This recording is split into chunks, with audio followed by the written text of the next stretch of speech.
morning. Here's another commute chat for you. As a Yabi, a real estate attorney and real estate broker.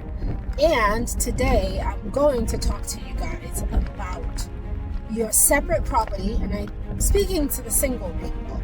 Stop adding people to your real estate. Stop adding people to your deeds. Stop adding boyfriends to your deeds. Stop adding girlfriends to your deeds. You love them so much, then plan to buy a house with them. I'm sorry. Sure, they can live in the house, but a lot of times, because I'm dealing with two separate issues now that are very similar, and a new one just popped up.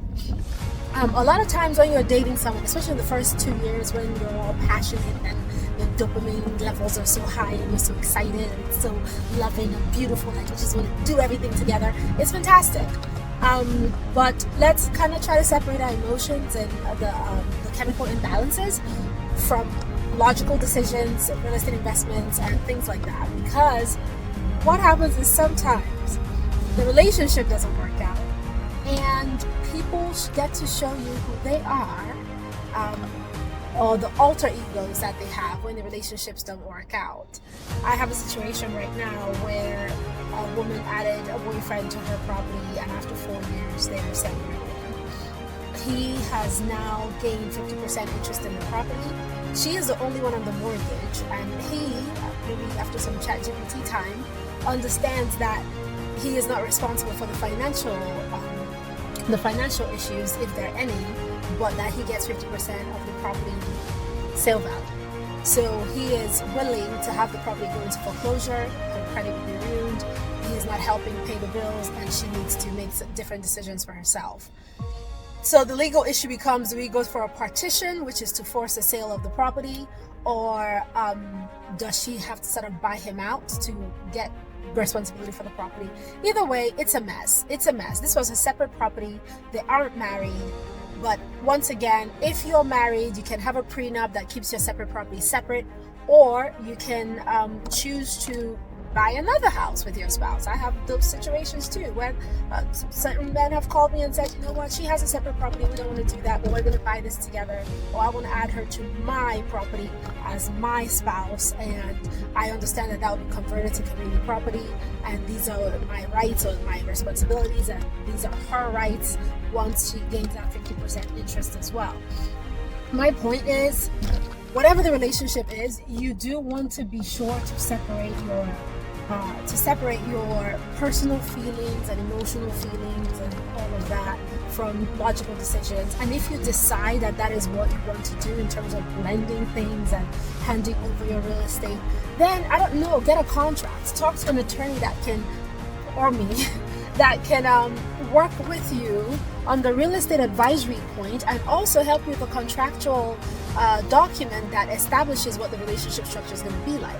And make sure your deed is written to be specific to what your intentions are. What we don't want to do is just use a generic quick claim deed or a special warranty deed to transfer this real estate and have no plans or protections for yourself as the owner of the real estate. And then, heaven forbid, the relationship doesn't work out. Now you're dealing with a legal issue, potentially losing your interest in the property, losing a portion of your interest in the property because you had really strong feelings 3, 4, 5 years ago. I've had situations where people have come into the office to have these conversations before adding people, and quite often, or sometimes, it would be something where their intuition or gut instinct or something says, I'm not sure I really want to add this person. It doesn't mean you don't love them. It just means that something within yourself is unsure that you want to add them to your property.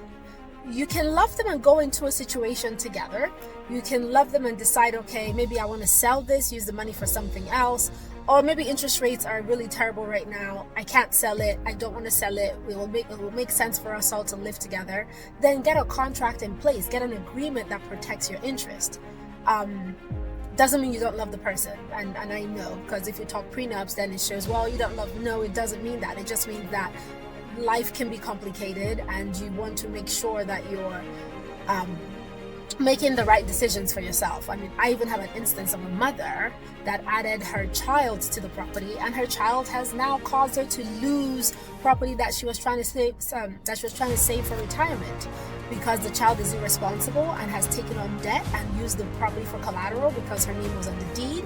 And that exposes the mom for the future. Now her retirement plans are completely shot because she was relying on the proceeds, the equity that was in the property. So in any case, it doesn't just matter with relationships, but family relationships as well. You do want to be able to separate some of that emotional aspect of things from the logical, practical decision, especially when it comes to real estate. Especially when it comes to real estate that you see that's appreciating, or real estate that you bought a long time ago. Interest rates are not what they used to be. We don't expect them to ever get back to how low they were in 2020 or so, 2021. So there are decisions you've made in the past to plan for yourself. Do not risk those and just give up on them entirely. If you have any questions, you can feel free to contact us for a short consultation and we can talk through what your options are.